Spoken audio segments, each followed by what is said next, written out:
अस्सलाम वालेकुम दोस्तों इलेक्शन का माहौल चल रहा है और हर जगह मैं देख रहा हूँ इलेक्शन में बिजी हैं सारे लोग अपना अपना लॉजिक दे रहे हैं। हर पक्ष हर पार्टी अपने आप को सही साबित करने के लिए अपना अपना लॉजिक दे रहा है। तर्क वितर्क का दौर चल रहा है। तरह के प्रत्याशी अपना अपना किस्मत आजमाने के लिए पब्लिक के बीच आए हुए हैं। दोस्तों मेरा आप लोगों से एक सवाल है, क्या वोट देने से पहले आप लोगों ने सोचा है कि आप जिसे चुन रहे हैं वो किस तरह के लोग हैं? क्या वो एमएलए बनने के लायक हैं या है भी नहीं? पार्टियां जिस तरह से टिकट का वितरण करती है और अपने कैंडिडेट को इलेक्शन में लाती है सामने, आप लोगों ने कभी उनसे ये सवाल किया है या कभी उन लोगों से आपने या कभी उन लोगों के बारे में आपने सोचा कि आप लोग जो है जितनी भी पार्टियां हैं जो इस तरह के कैंडिडेट को आप जो है हम लोग के बीच में इलेक्शन के लिए भेज रहे हैं, जिसे आप सुनने में जिस तरह से आ रहा है कि 2 करोड़ और 3 करोड़ में टिकट दिया जा रहा है, क्या इस तरह के जो आए हुए कैंडिडेट ये सही हो सकते हैं जनता के लिए? किसी भी डेमोक्रेसी में सरकार बनने का जो बुनियाद होता है वो इलेक्शन होता है। इलेक्शन में ही जो है इलेक्शन के जरिए ही जो हम अपने कैंडिडेट को चुनते हैं। अब ऐसे में मैं ये कह सकता हूँ कि किसी भी सरकार का जो बुनियाद है वो टिकट के वितरण पे है, क्योंकि जैसे लोगों को आप टिकट देंगे वैसे ही लोग सरकार में आएंगे और फिर वो सरकारी योजना को आगे चलाएंगे। क्या आपने सोचा है कभी कि जब हम वैसे किसी को वोट दें जो कम से कम 2 करोड़ देकर इलेक्शन लड़ने के लिए हमारे बीच आए हैं, तो क्या वो हमारे लिए कुछ अच्छा सोच सकते हैं? बिल्कुल नहीं। सबसे पहले तो अगर कोई भी पार्टी पैसा लेकर टिकट दे रही है तो इसका जो नेगेटिव इम्पैक्ट पड़ेगा वो ये कि जो योग्य उम्मीदवार हैं वो तो दूर हो गए,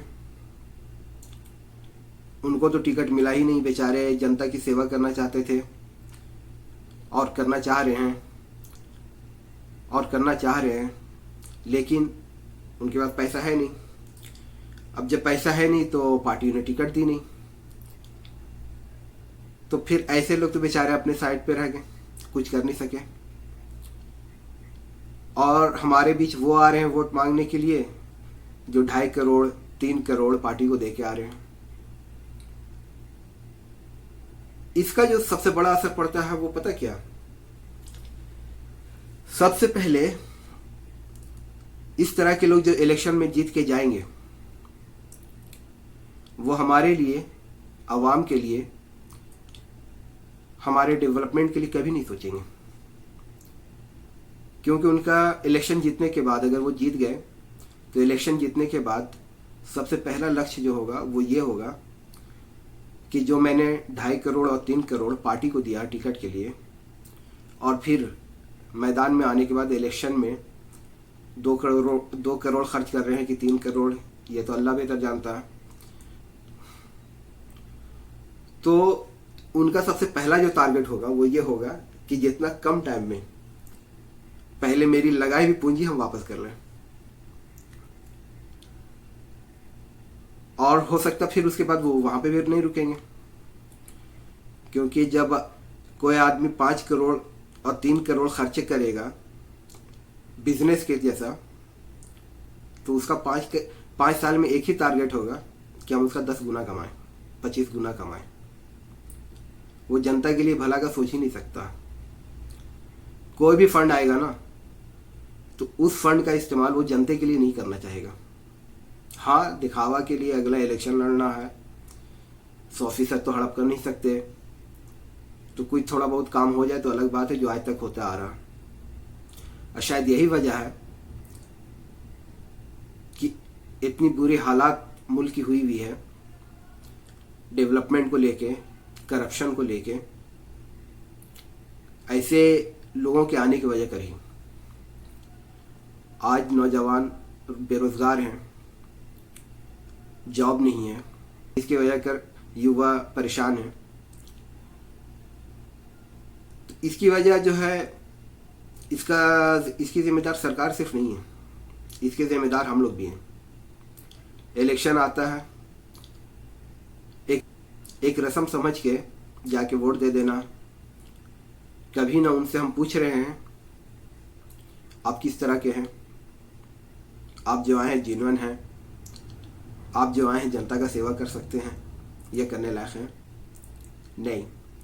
इलेक्शन आया, वोट देना है, जाके वोट दे दिया, इससे सुधार नहीं आएगा। हमें चाहिए कि हम ऐसे नेता को चुनें जो वाकई में जनता का हमदर्द हो, जनता के लिए कुछ काम करना चाहता हो, जनता के बदहाली को दूर करना चाहता हो। अस्सलाम वालेकुम व रहमतुल्लाहि व बरकातहू।